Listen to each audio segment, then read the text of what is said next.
Hace 20 años tuve la oportunidad de hacerme cristiano y recuerdo que en la iglesia en la cual me congregaba había un curso llamado Bases de la Fe. Allí al tomarlo pude caminar en los primeros pinitos y dar los primeros pasos de la vida cristiana. Recuerdo que después de cada sesión que teníamos en dicho curso nos dejaban como tarea aprendernos un versículo de memoria. Y el primer versículo que recuerdo haberme aprendido estaba en Efesios capítulo 2, versos del 8 al 9, que dice que por gracia hemos sido salvos, que no es por nosotros, sino que es un regalo de Dios para que nadie se gloríe. Yo estaba muy feliz aprendiendo los textos en ese entonces y era feliz y quería ser el primero en participar y el primero en darlos a conocer. Pero quizá por la inmadurez de un niño pequeño que apenas está caminando y ya quiere correr, solo podía arañar la superficie de tan profundo texto, ignorando lo importante que este texto sería para mi vida. Así que yo quiero invitarte a leer Efesios capítulo 2, versos del 1 al 10 y considerar algunas cosas.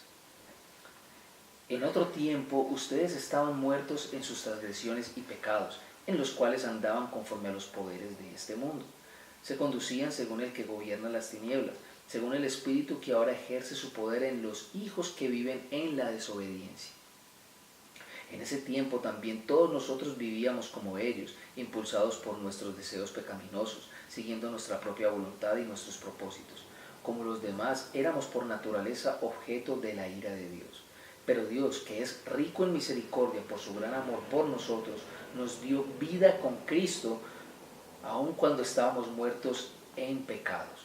Por gracia ustedes han sido salvados, y en unión con Cristo Jesús Dios nos resucitó y nos hizo sentar en Él en las regiones celestiales, para mostrar en los tiempos venideros la incomparable riqueza de su gracia, que por su bondad derramó sobre nosotros en Cristo Jesús. Porque por gracia ustedes han sido salvados mediante la fe. Esto no procede de ustedes, sino que es el regalo de Dios, no por obras para que nadie se jacte.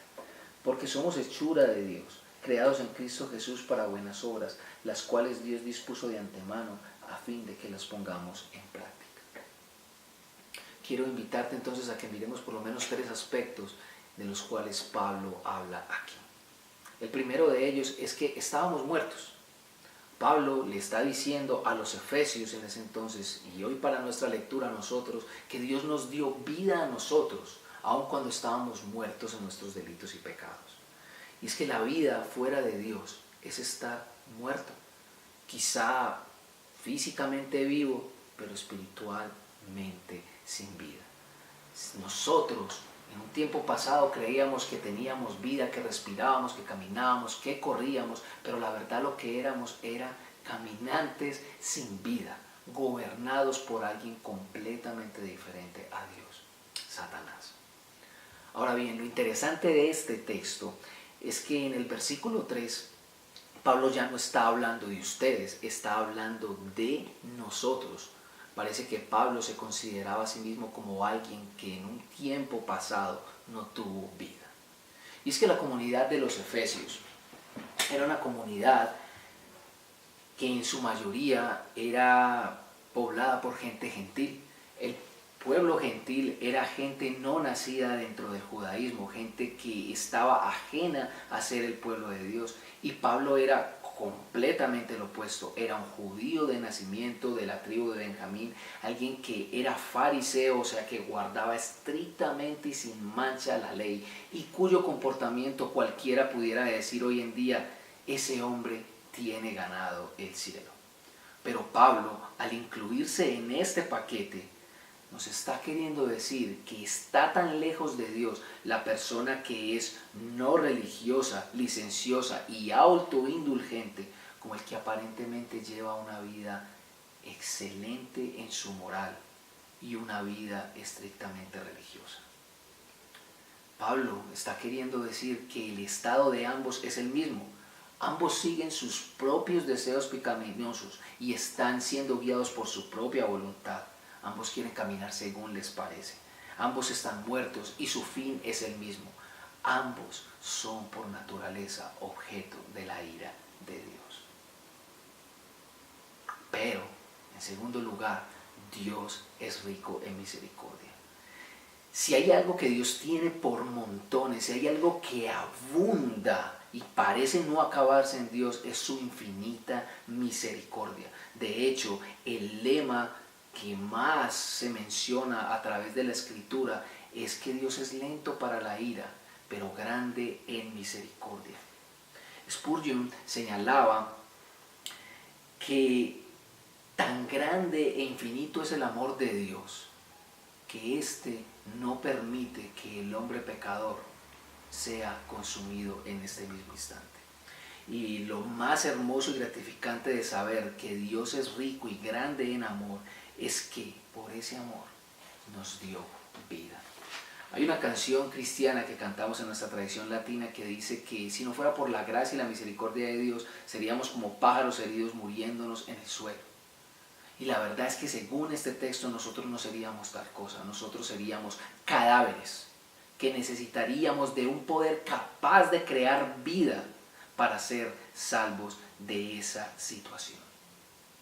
Pero esta vida, escúchame bien, solamente es dada en Cristo. Dios ha mostrado su amor para darnos vida a través de la obra de Jesús, de su vida obediente y fiel sin pecado y su muerte en sustitución o en lugar de pecadores como nosotros.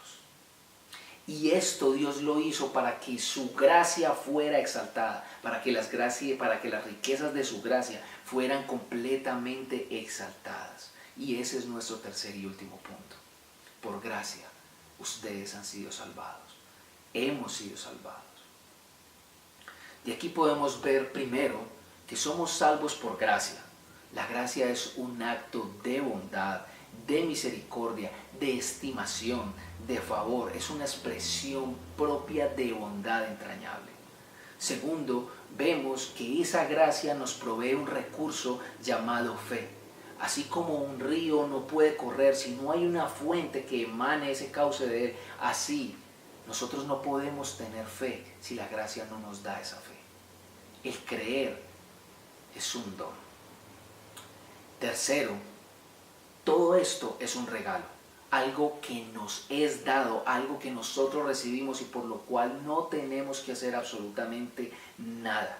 Como dice un autor, la gracia es la apertura del acceso a Dios mediante Dios mismo.